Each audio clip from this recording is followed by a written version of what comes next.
Paano magalit? Ba't ngayon ka lang, walang iya ka? Ganun? Oo. Ang bait naman sobra. Oo. O, halimbawa, nakita mo yung asawa mo at nangangaliwa. Walang iya. Saksaking kita. Ilonggo rin yung asawa. Paano sa'yo? Ara. Mga na kong gingon, imbis kami mag-adjust ninyo kay kamao mi mga Tagalog, magsige magpanaway nga gahi kay may istorya o sige magbinisaya aming tanan ha. Kanya mag-comment badag ano daw anong pinagsasabi mo. I-google ako glada, i-google na. Baby? Ano naman yun ko mataba ako? Ikaw naman, mamalin mo lang naman ako, hindi naman ako magpapabuhat eh.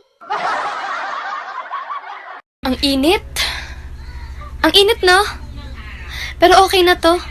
Kesa naman puro panlalamig mo lang yung nararamdaman ko. Kahit di na tayo sanay, maalaala mo. Mental Hospital, hello. Hello miss, pwede mangutana? Napay pasyente ang room 308? Hala, wala na ra ba kay nakaikyas? Nga naman di ay. Wala, kanang ako lang yung gisiguro ba kung nakagawas na bagid ko diha. Alam mo ba lang araw makikita mo rin yung para sa'yo?